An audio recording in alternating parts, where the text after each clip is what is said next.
Hi everyone, Lachlan Peters here, and as you can tell, I am back in Phnom Penh. It's been far too long. It's been almost 8 years, but now I'm back and I'm really loving it. I'm doing research for my book and of course for the podcast, but today I just wanted to do an introduction for today's special guest for another bonus episode of the podcast. Now, as you'll know if you've been listening since the start of season 3, we've really been exploring the post-1970 period where the country really fully enters into the years of war and destruction that engulf Cambodia. And today's guest, Jim Laurie, was there to witness it firsthand. As you'll hear in our discussion, Jim was on the ground in Vietnam at the same moment that Cambodia became a new front in the wider conflict. His insights connect directly with what we've been talking about on the show and add a vivid personal perspective that I'm really grateful he was able to share with me. Jim's story is also a personal one about a young man who stumbled into war reporting, fell in love, and tried to make sense of a society sliding into catastrophe. Earlier this year, I read his memoir, The Last Helicopter, and we'd been talking about having a conversation for a while. We did finally have one, which was unfortunately lost due to a technical mishap. But when we finally were able to reconnect, I think this conversation is even better than the first one. Now, a quick note to begin with. If you're listening on Spotify or Apple Podcasts or any of the other sort of audio mediums that you might usually listen to the podcast on, I would really recommend sort of maybe going to the YouTube channel for this particular episode especially. There's lots of visuals, footage, some of Jim's own material, and it really brings the story to life. So if you are just listening on audio, you might hear the occasional pause, and obviously in the video, that's where visuals are being shown. So completely up to you, but if you did want to listen on YouTube or watch on YouTube, this would be the one to do it. I would also really recommend picking up Jim's book. It is available as an audiobook as well, and it is read by himself, which I always think sort of adds like an extra authenticity. So if you have Audible, consider using one of your monthly credits on it or buying it outright, because it is a fantastic story where Jim provides a very honest account. He doesn't shy away from self-criticism, guilt, and the doubts that for a young man in his 20s was facing during such an extreme period of history. And it's not only Jim's story, it's also the story of a young Cambodian woman who had to face the horrors of the Khmer Rouge regime. Jim reported on Cambodia throughout the Civil War, but he also was reporting from Saigon in the Vietnam War, and he was in Phnom Penh in April of 1975 as the Americans pulled out, leaving the country to an uncertain fate. And after this, he actually traveled to Saigon to cover the end of the Vietnam War as well. So this is someone with a wealth of personal experience and a really valuable conversation to have. And as I mentioned, a great book. I think you'll really enjoy this interview. I certainly did. I got a lot out of it. And again, if you can, maybe watch this one on YouTube, because I really think it brings it to life. All right. Thanks, guys, and here we go.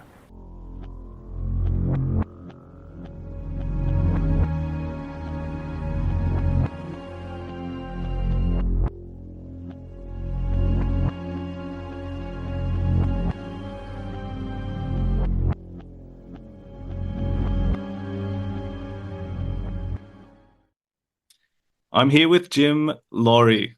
How's it going, Jim? Very well, sir. Very well.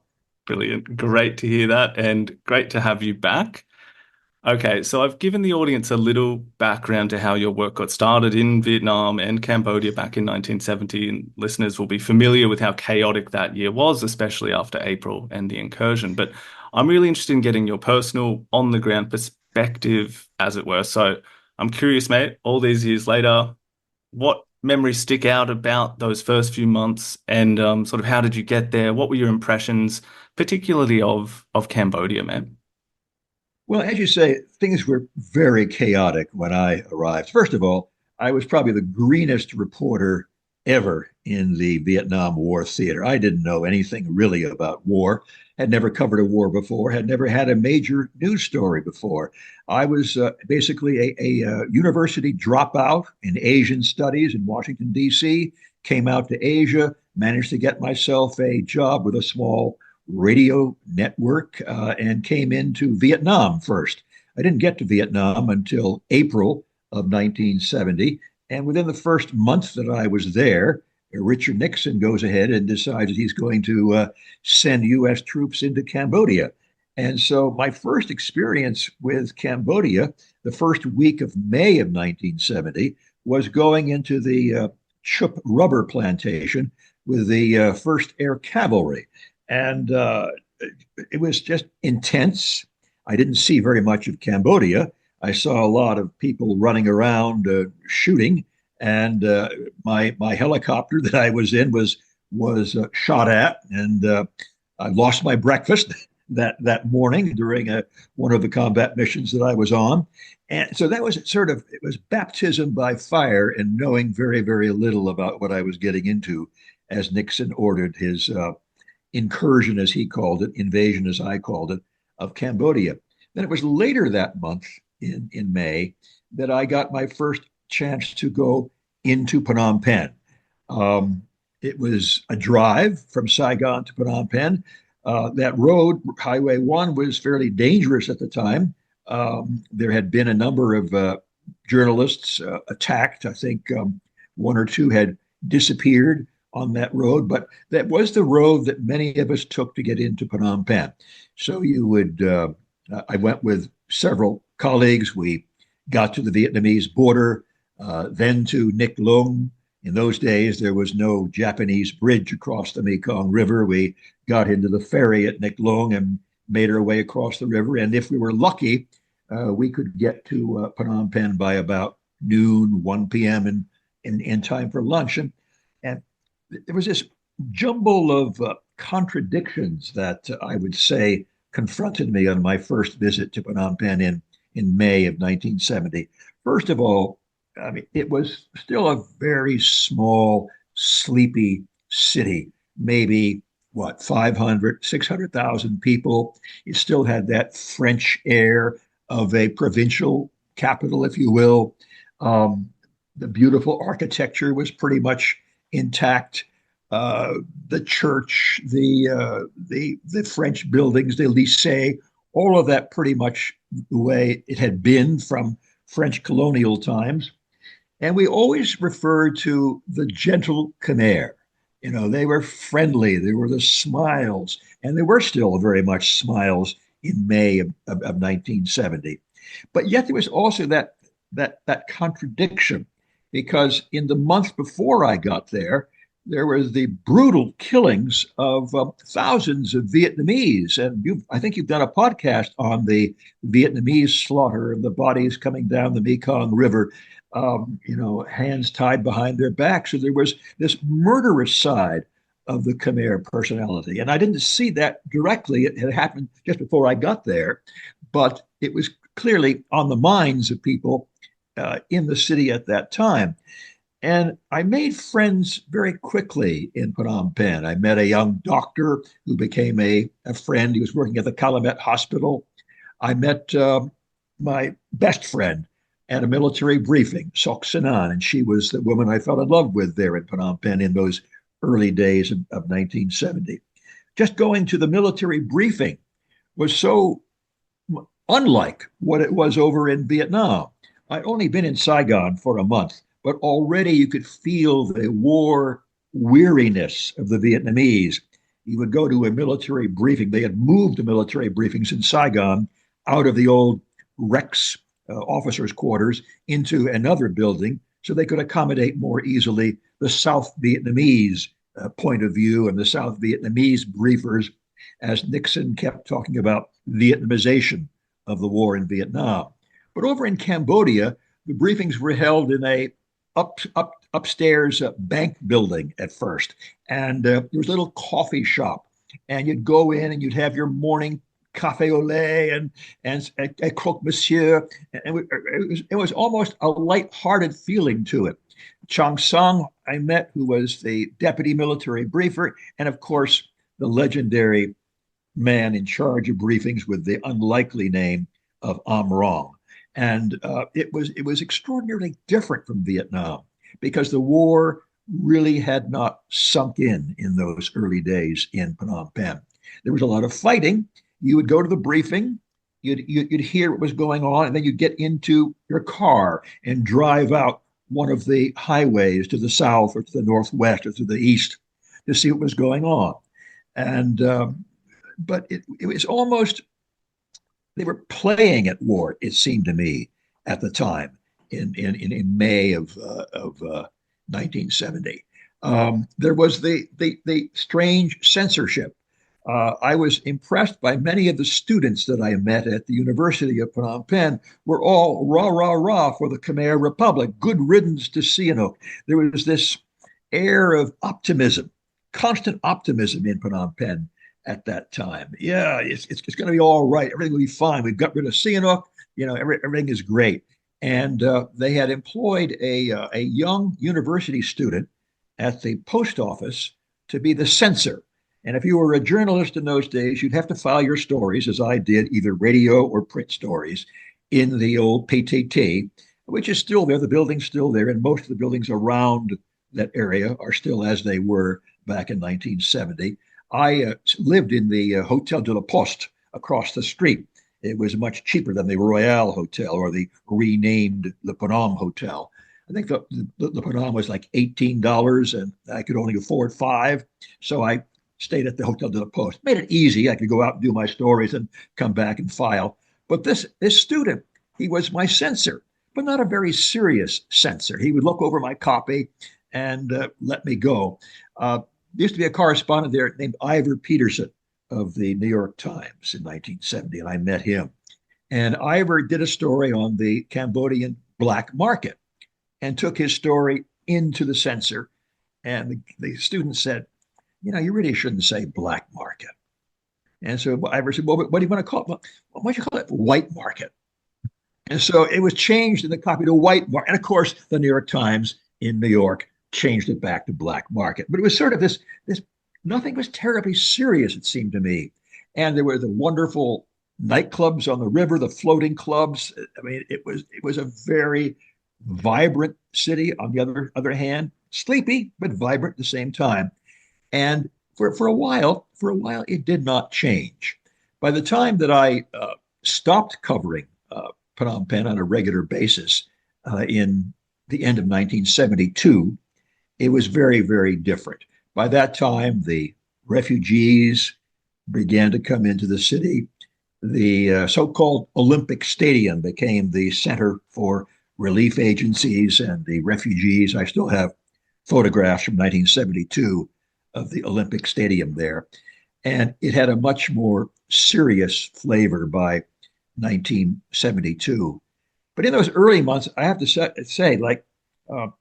I guess it was in June of 1970 that I felt that things were really going to go wrong. June was the month that Siem Reap Airport was captured by the North Vietnamese. And my girlfriend and I had planned to go see Angkor. And with the airport taken by the North Vietnamese in June, our plans for my birthday, as it was, my 23rd birthday outing to Siem Reap were going to be canceled. And then one by one, you saw the provincial capitals being taken, and you saw, the impact of the invasion, of course, was to push the North Vietnamese deeper into Cambodia and to begin to train up, if you will, the Khmer Rouge. I never even heard of the Khmer Rouge when I first arrived in Phnom Penh. I never heard the name Pol Pot, certainly, or Salat Sar in those days. I know some did know of Salat Sar, but not those of us who were new to the Cambodian scene. But I guess the overall impression that I had in those early days was one of, it was almost innocence. It was a people who had managed somehow to stay out of war from 1954 onward. They avoided the horrors of Vietnam, the horrors of the Tet Offensive in '68. And they were not at all ready for a war. I remember in 1971, I was over in Saigon. I had Christmas of '70 and New Year's of '70 in Phnom Penh, then flew back to Saigon.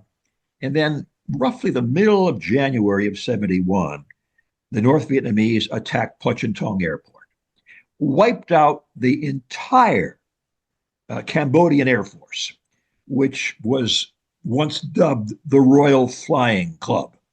And I think it was 61 or 69 airplanes were destroyed. Virtually everything was destroyed. They had some Air Force up in Battambang, but it was the clearest sign then this was not going to end well.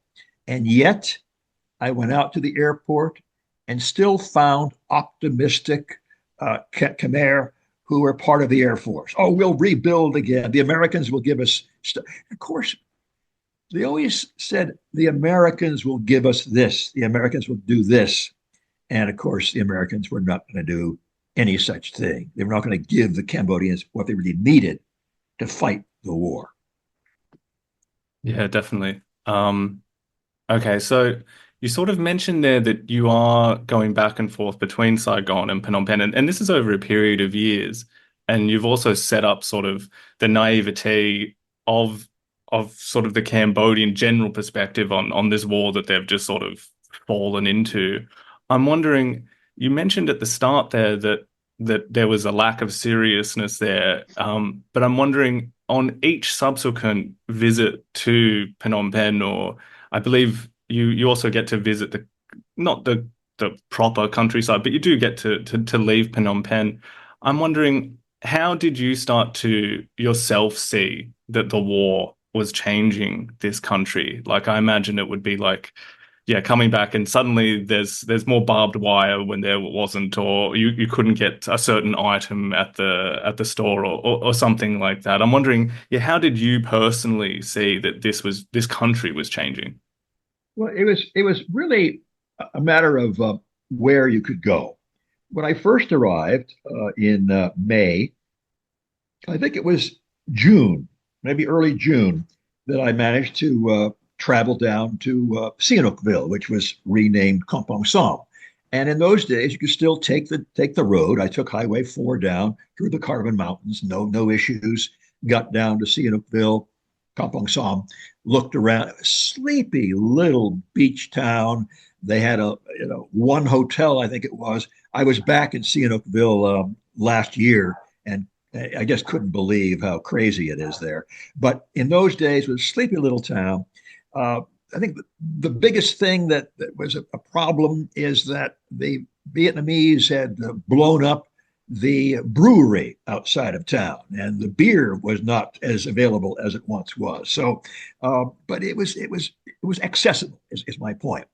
Now, a few months later, that road was cut, and you could no longer take Highway 4 down to Kampong Som. And if you did, the chances of an ambush going through the mountain passes was fairly serious. And then one by one, I mean, I would get out. The way it worked, basically, you'd go to the briefing and you'd find out where the action was. And then I didn't have a car of my own, but the journalists that had more money than I did, because I was still freelance and doing this little radio network when I was there in 1970.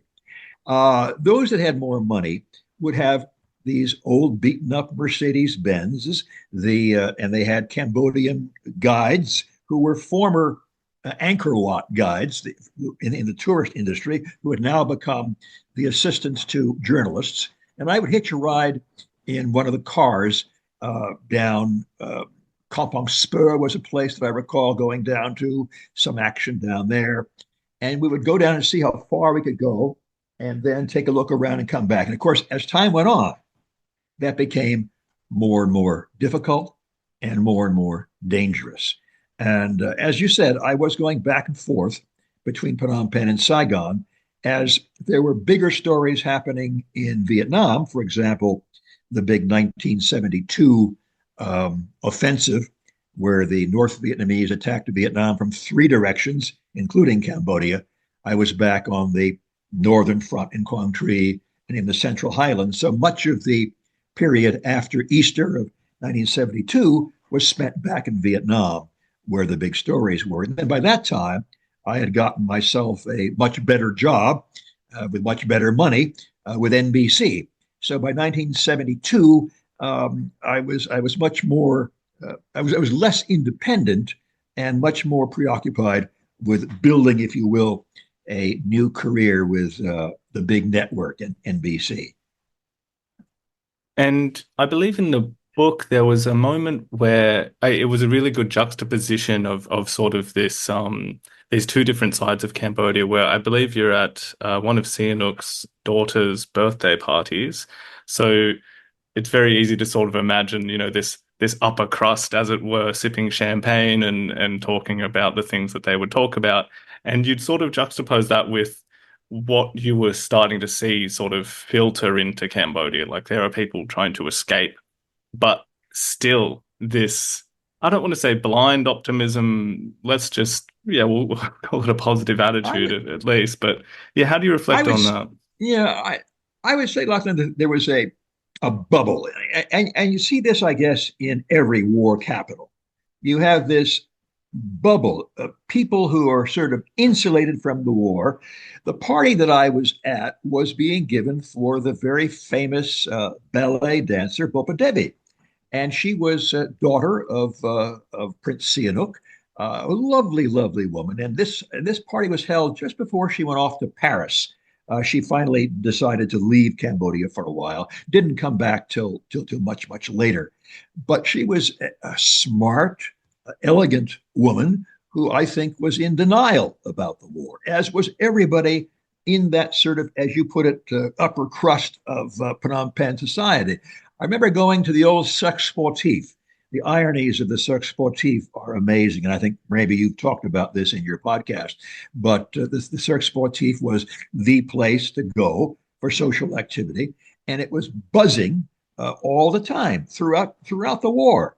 And then, of course, as we learned much later, it happened to be the execution grounds for the Khmer Rouge when they came to power. And now, of course, ironically, it's the big U.S. embassy in Phnom Penh.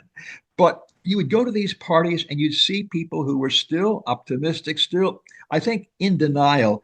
I mean, somebody like Boba, I don't think she was really aware of what was really happening in the countryside. But she must have seen the refugees coming into the city. I mean, I remember when I first went to Phnom Penh, there were no beggars on the streets. There were beggars all over the place in Saigon, right? I mean, that's natural, I suppose, from any war situation. But when I came back in 72, it was a very different situation. She must have seen that, but there still seemed to be this bubble and this denial among people in Phnom Penh. Sort of disconnect. Well, I want to sort of move us forward just slightly to perhaps one of the most, well, I think at the time it was the most infamous sort of footage that we were getting out of Cambodia until less than a week later. But you were there on the ground about 5 days before the Khmer Rouge victory on the 17th of April 1975. And April 12th is another very important day in this story. And you were there on the ground, and your voice will be very recognizable to anyone who has seen the reporting of that day. Word that the U.S. was pulling out of Cambodia came early Saturday morning. American Marines were flown in from the USS aircraft carriers Okinawa and Hancock to carry out the helicopter lift. A school several blocks from the embassy served as the makeshift landing zone.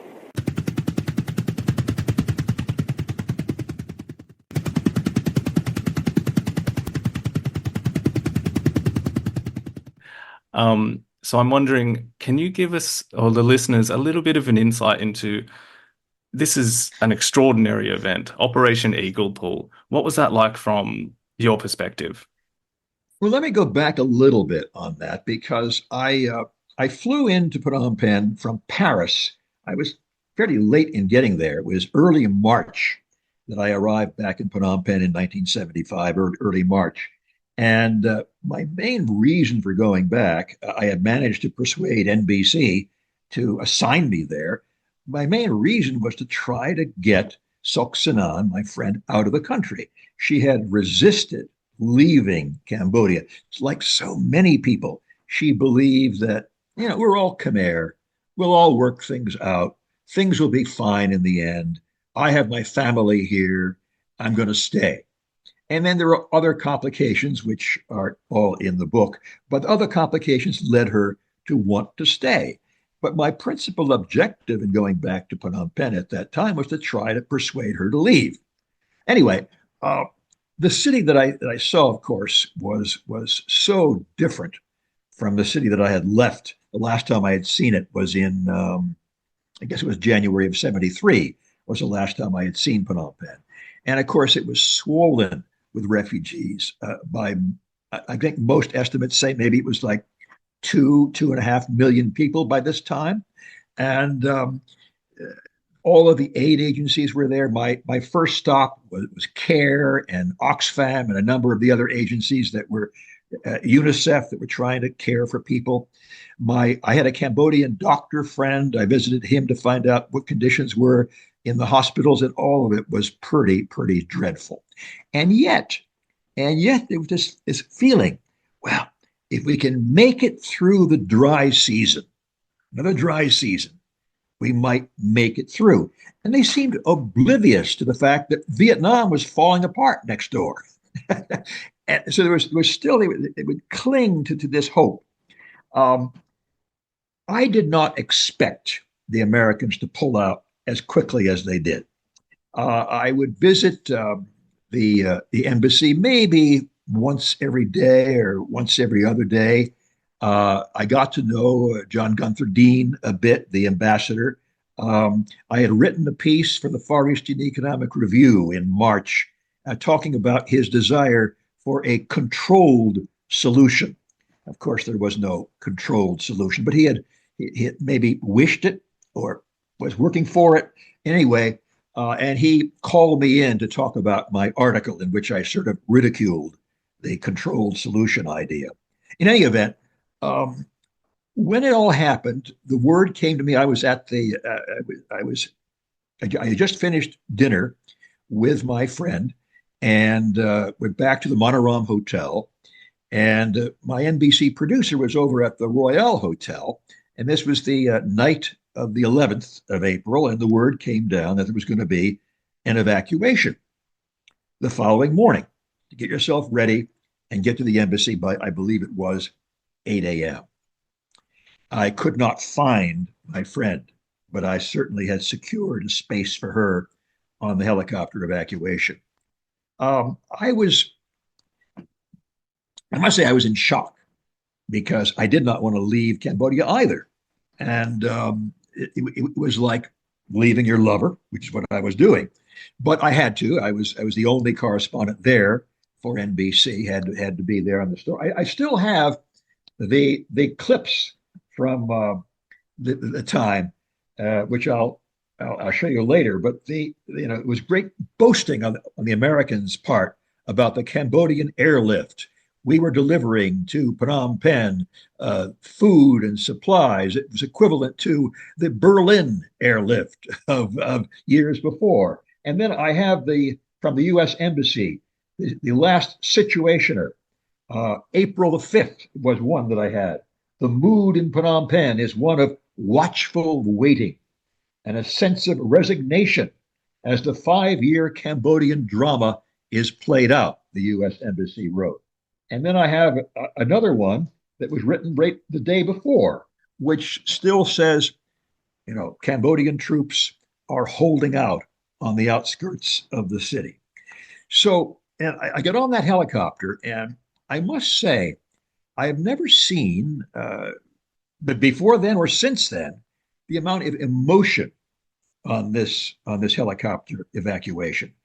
Military attaché, who I had met, in tears, their head in their hands because they too were impacted by having to suddenly leave Cambodia. It was a very small evacuation, certainly very small compared to the enormous one that was to occur on April 30th in Saigon. But there were seats empty on the helicopters. You didn't see that in Vietnam. Cambodians who were asked to leave said, "Thank you, no thank you." And I still have the brochure, if I can find it here, of the helicopter, and they actually gave us a welcome aboard, and I can show you this later. Welcome aboard, Marine Helicopter Inc. Non-stop to the Gulf of Thailand. And I was furious. This is not a time to celebrate a U.S. Marine evacuation. This is a time of mourning. And I think all of those that are on the choppers that day felt that way. And clearly, once we were gone, it was going to be all over. But frankly, I was quite surprised because the Khmer Republic held on 13th, 14th, 15th, 16th to the 17th. And I was even surprised that for 4 or 5 days they could hold on. But those are my initial thoughts to your question. Operation, I'm not sure, we used to call it Operation, not Eagle Pull, but Turkey Trot or some such thing like that. To me, it was somewhat obscene, the evacuation, which, by the way, was one of my motivations for not going on the evacuation of Vietnam. Absolutely heartbreaking. So I guess the logical place to go then is for us to talk about, well, as you mentioned, you're not in Phnom Penh on the 17th of April, but obviously you're being made aware of what is going on there. But you do make the decision to stay on in Saigon. So I guess that sort of moves us into this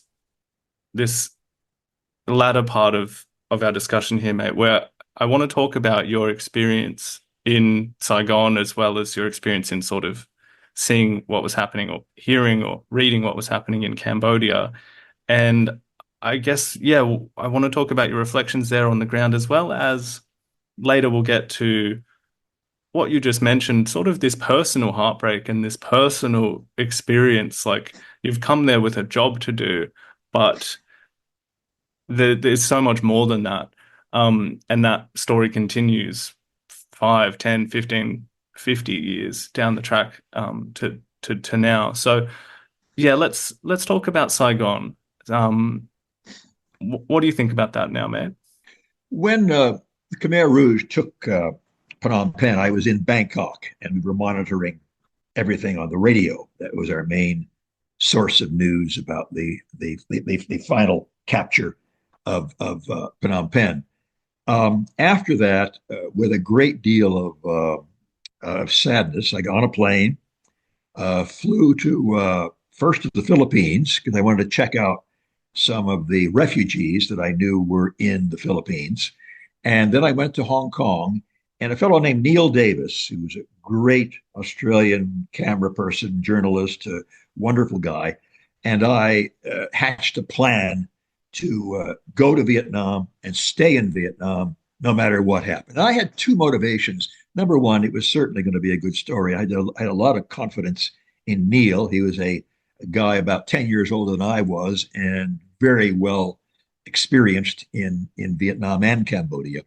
And so I had that sense of confidence being with him. And then I also thought perhaps, because I had heard that a number of Khmer refugees were coming out of Cambodia, getting into Vietnam. And there were a certain number that were able to escape to Vietnam prior to the complete domination by the Khmer Rouge of the entire country. And I had it in the back of my head that maybe my friend Sinan, maybe she might make it out to Vietnam. She had friends in Vietnam, and I had a lot of friends in Saigon. And so I was was my second reason for going there. So I was there. We didn't arrive in Saigon until the 25th, 26th of April, so only 4 days before the end there. And so Neil and I covered the final helicopter that left, and then the desperate people on the grounds in front on top of the U.S. Embassy in Saigon. And we were able to stay on. I was able to stay for roughly a month, and Neil stayed for about 3 months covering the communist victory. We think that the American has some methods or find many ways to save us from the communists. We don't want to stay here in a way. But do you know that all the Americans are gone? Yes, I know that, but I must come in case, just in case. But there's no way because all the helicopters are gone. Can you help us? The U.S. Embassy behind me has been completely looted. The South Vietnamese obviously are angry at the American withdrawal. Many of them have said that they were left out in the evacuation. They were unable to make the helicopters. Many of them were American employees. They have had to stay, and they will now have to stay and cope with communism in South Vietnam. And of course, what's interesting about it is a lot of journalists fled Vietnam because of Cambodia. Their home offices in New York said, look what's happened in Cambodia. There seems to be a bloodbath going on there. All the journalists are being forced to be in the French embassy in Phnom Penh. We cannot have you, as a journalist, staying on in Saigon. Look what's going to happen. There's going to be a bloodbath. And it'll do you no good anyway if you're imprisoned in Saigon. You're not going to be able to do anything. Neil and I did not believe that. We, reluctantly came to the conclusion that everything that was being said about the Khmer Rouge was true.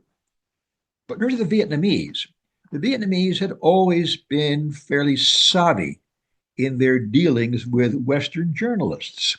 If they could persuade you that you were a progressive journalist and you could represent their story, then they were going to use you for that purpose. And we had all seen, Joan Baez and Jane Fonda and many others going off. Wilfred Burchett had been there for how long? Wilfred Burchett, of course, had been there for ages. But nobody seemed to have done that with the Khmer Rouge.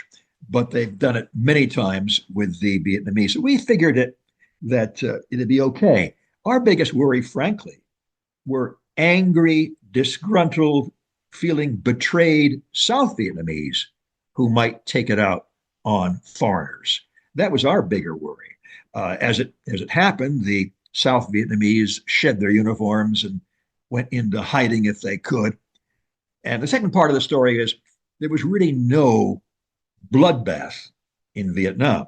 Yes, there were arrests, registrations, re-education camps later on, but that all came a little bit later. The re-education camps were opened up in 76 and onward, and they were pretty bad, don't get me wrong, but it wasn't that way in the first month or 2 or 3 in Vietnam. So it was a very different experience. I'm glad that I stayed. Sadly, my friend did not come across the border into Vietnam, and there was no chance of rescuing her at that stage. And what you've mentioned there is, I guess, sort of a little window into a quite large theme that many people who are familiar with Cambodian history from the outside will be aware of. I guess the biggest example would be through the film The Killing Fields, on this sort of role of the journalist within this much larger historical narrative. I'm wondering, I guess this could be incorporated into your sort of wider reflections from then to now, but how do you think about the differences there were between this group of journalists that were on the ground in Cambodia? I'm sure that you were friends or acquaintances with many of the names that people would be familiar with from that time, and how do you sort of think about the differences there that were in that the sort of different groups of journalists?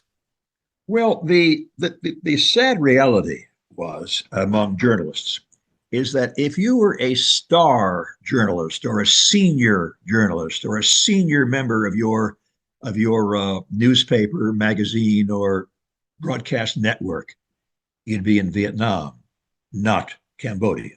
Cambodia was and remained what Willie Shawcross called a sideshow. And it was a sideshow right up to the very end.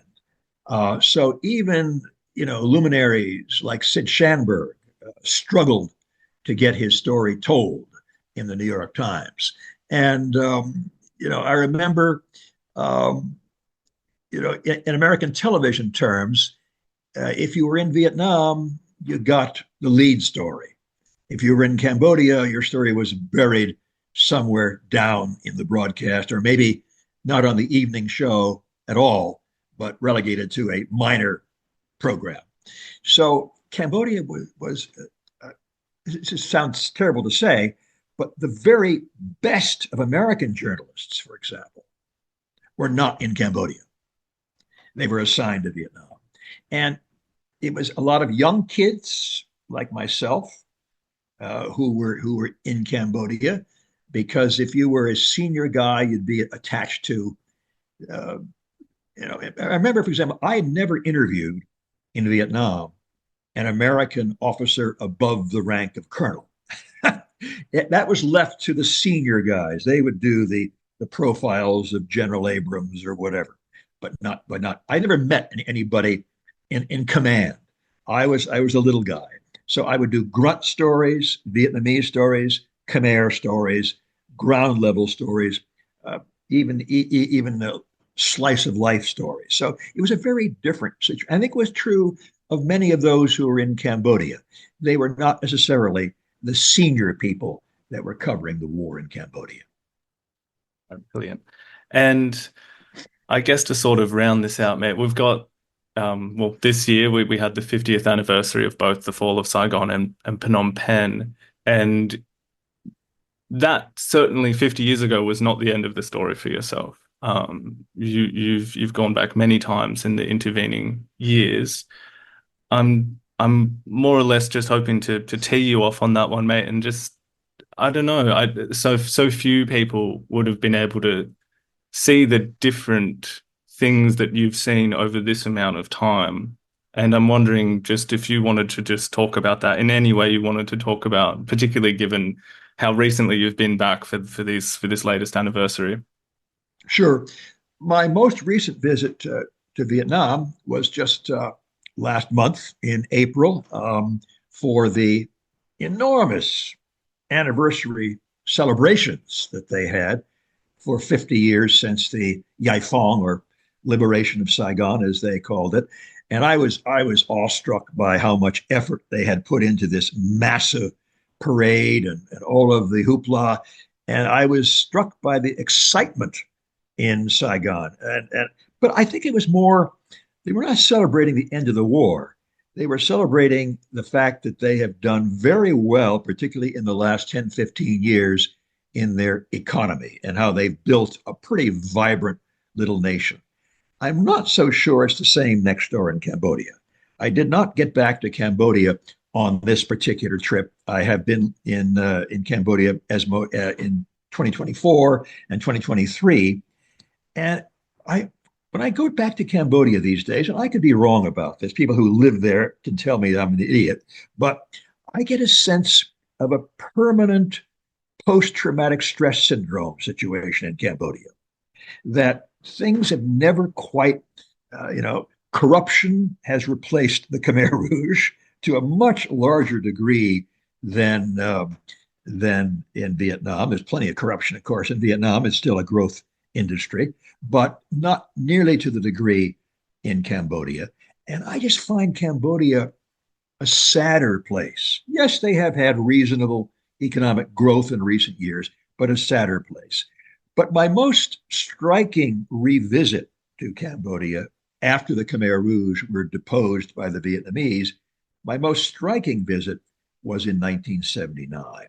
I went in at the behest of the Vietnamese, and then was able to go several times back into Phnom Penh between early April of 79 and up to January of 1980. I was going back and forth did a documentary film during that period, and also managed to help my friend who had survived the Khmer Rouge period. And of course, that was the most devastating period for me, seeing what had happened to Cambodia after the 4 years plus of the Khmer Rouge. And that was really hard. You had a podcast recently in which you talked about how people, the old people of Phnom Penh, managed to get back into the city. And I was actually a witness to what you were talking about. There were large groups of Khmer on the outskirts of the city, and the Vietnamese were sort of filtering them back into the city. And as you said, very few got their old houses back, but they did get back into the city and they tried to build new lives again. That is, if they could reunite with their families. In many cases, they had lost brothers and sisters and children and parents, and it was very hard to put things back together again. But I was a witness to this painful process of trying to put things back together again. And it was indeed a painful process. And I remember most strikingly, these are people that had, many of them had contacts in the outside world, in Europe, Australia, America, wherever, and they had not been able to send out a message from 1975 to 1979. All of a sudden, they're coming to me with letters. Please take this letter out, send it to my relative in Belgium or in France or in America. Tell them I am still alive. And that was absolutely shattering for me to do. And I did it. And I took the trouble of trying to get back to each and every person that had gone through me to say, here is what has happened.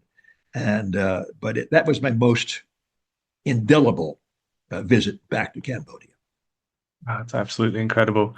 So I think we're just about out of time here, Jim, and I want to just make sure that everyone knows that we've barely scratched the surface of both your story and what is really a dual narrative that you've put together in your book, The Last Helicopter. Can I show you the book? There it is the right there. It's a very handsome young Jim on the cover. So I wonder, did you want to just basically, I guess, tell people a little bit about sort of where you're at now, any places that they want to come and find you or follow you, or indeed anything about the book that you wanted to share with us? Well, just briefly, I still do a lot of traveling. I'll be back in Vietnam at the end of this year, and then I'll be in Cambodia in early 2026. And so I'm keen to meet anybody I can. I was in Siem Reap to Angkor only briefly last year. Didn't have time to see anybody, but I hope to be able to spend some more time in early 26 in Cambodia. You can check on my schedule through any one of my social media platforms.